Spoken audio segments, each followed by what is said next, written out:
Hey everyone, welcome back to another video here on Keep Running with BK. It is a gorgeous winter day and I'm bringing you along for my run today. And in this video I'm going to talk about how my recovery is going after last week's discussion on the same topic. It dawned on me that we as runners may have a blind spot when it comes to this aspect of our training that I'll talk about. I'll give you an update of where I'm at. And you know what? I may have found a new marathon race for me this fall. And what's that going to mean for my training plan? We'll discuss that when we come back right after this.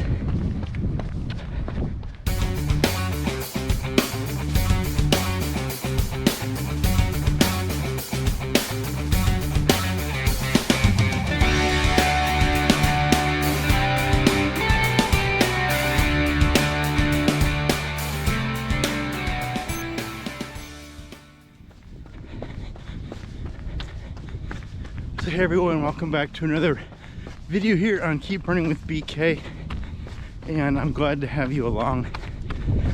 I hope that your running is going well. If you're new here, I want to take this opportunity to introduce myself. I am Bill. I am the host here on Keep Running with BK, and I want to invite you to subscribe to the channel and follow along and check out some of my other videos. My focus on this channel is sharing with you running insights, training tips, and motivational ideas for my own running to ultimately help you continue to learn, improve, and keep running. And so, to catch you up a little bit, 2 weeks ago, I was sick and had to take 5 days off from running. And then last week, I began my return to training. And I thought, perfect opportunity as always to share for my own running how that's going and what kind of tips can I offer you should you get sick and have the question, how do I return to running after being sick? And as I was editing that video last week, as I had opportunity to talk with some friends of mine who were asking how I was feeling and how things were going, of course the topic of running came up, and it dawned on me as I was sharing with them that although I have some insight and experience, have read a lot, and I'm offering training tips for how to be patient, ease back into my running, take my time, not try to do too much too soon, and really do good job of listening to my body and how it's responding to the training, at the same time making sure that I continue to feel stronger each and every day and feel better. I realized that I had a blind spot. I wasn't really following my own advice.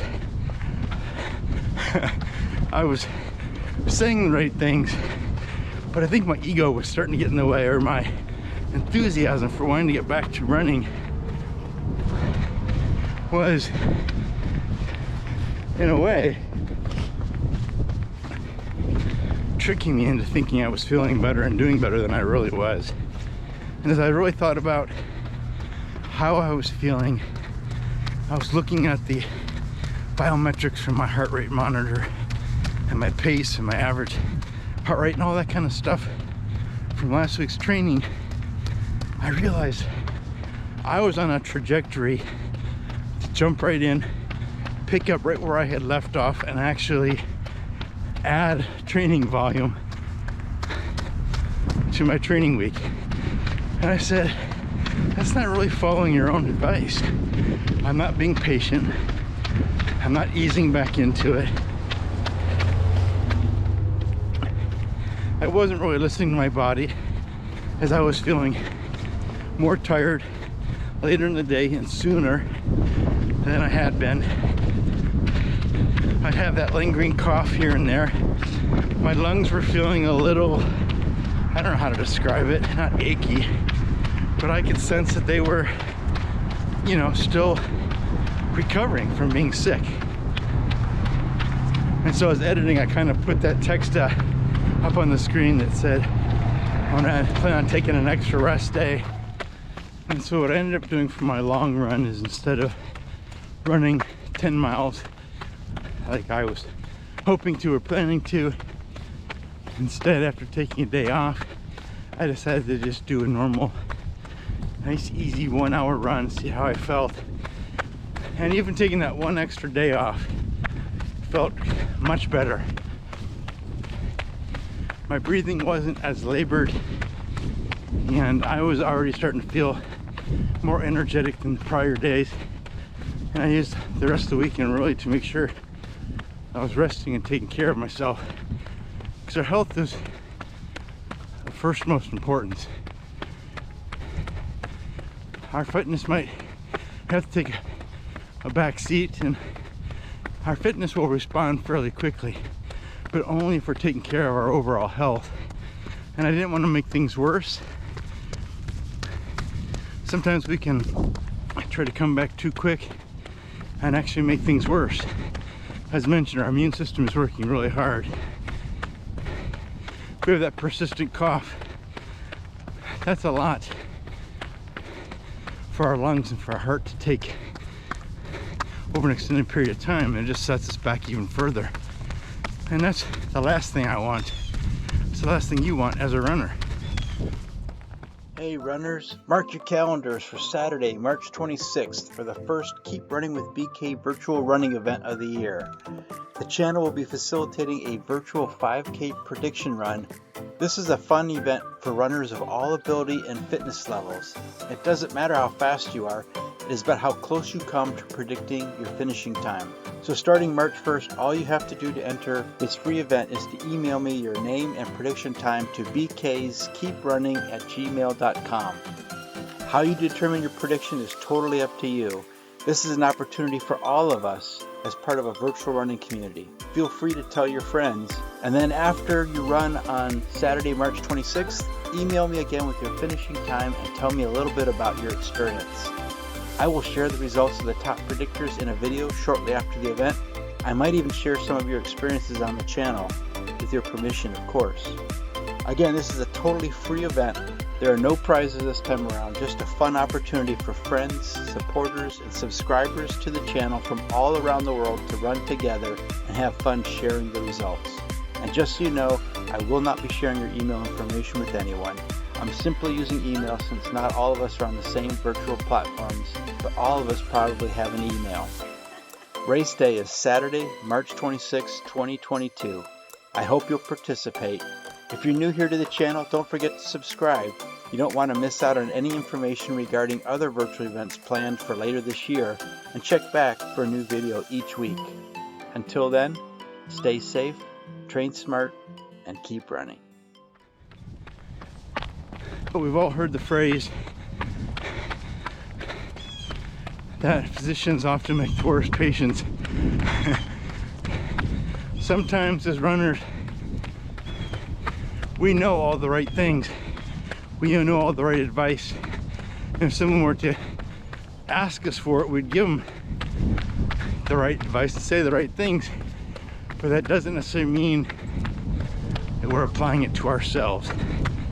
And that's the harsh reminder I had this past week. Sometimes our ego gets in the way. We aren't capable all the time of being objective with our own selves. We want to justify and make excuses. And this is a time when you're coming back from being sick to really execute self-control. That internal function of being able to say no when you really want to do something and you know better that isn't in your best interest. So I'd ask you to really think about this week. Are there other areas in your running where maybe you have a blind spot? It's one thing if you know what you should do and you don't care, you have no regard for it, you're gonna do it anyways. There's a scenario where you don't know what you don't know, and so you aren't necessarily doing the right things. But then there's those where you do know, and you're not doing it. We need to take time to really examine our training on a regular basis and ask ourselves some tough questions sometimes. And that's why it's really good to have other people that you've invited into your life and into your training. They kind of keep you in check from time to time, help hold you accountable to your own goals and your own plans to help you to be successful. If it wasn't for me sharing thoughts with some of my friends and them saying, it doesn't really sound like you're following your own advice, it doesn't really sound like you're really being patient or easing back into it. You know what, they were right, and I needed that help from outside, that accountability. And so if I were to give a recommendation of what easing back really looks like, I'd probably say, depending on the severity of it, 50 to 60% of your normal mileage might be a good place to start. I end up doing about 75%, which right there tells you that's more than I probably should have been doing. Now granted, the clock wasn't starting exactly at the start of the week. It was shifted a little bit, but I definitely needed that day off. I definitely needed to pull back on that long run. And already in this week, I know I'm not 100%, but already I feel better energy. I don't feel the labored breathing on these easy weekday runs that I had noticed. Now the heart rate is still a little more elevated than I'd like, but I'm monitoring that, and each day it's gradually falling, which is a good sign. That means I'm on the right track. So good news there. So I mentioned last time that because I was sick, I had to end up canceling a vacation. I ended up rescheduling that vacation for this fall, which happened to fall on my plans to run the Louisville Marathon. So I went and searched for another marathon that was close by, and I found one really close to where I live. It's actually along part of the bike trail that I love to train on. It's on a Saturday, which is a bonus, and it helps out a really good charity. So I'm thinking that I might have found my race for the fall. It's going to be 1 month earlier than my original plans at the start of the year, so I'm going to have to adjust my training plans and start my marathon training sooner than originally planned, so part of this summer. So I'll have to take a look at that and make some adjustments, and I'll be sure to share that with you guys when the time gets closer and we've got a better idea. Well, we're only a couple weeks out from open registration for the upcoming virtual 5K event, so I hope you're getting excited, and I hope you're trying to figure out the timing of when you'll register, emailing me your prediction time. I'm getting excited thinking about it myself, and I'm also starting to give some thought to our virtual event for the summer, which will be a variation on a theme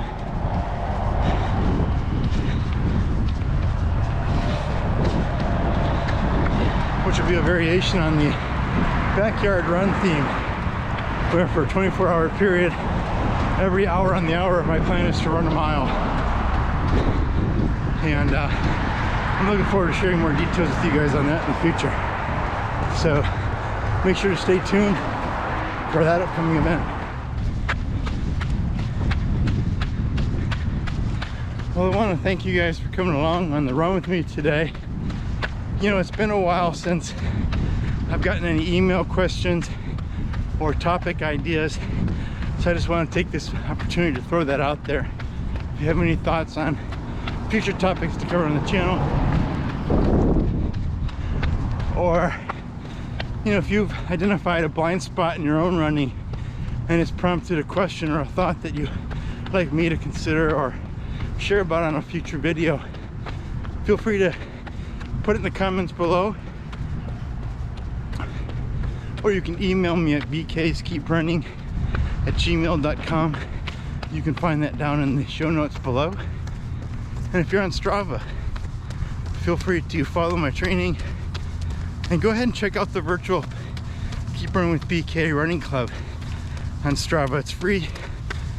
We picked up another member last week, so we're up to 8, and that continues to gain momentum, having a lot of fun following everyone's training.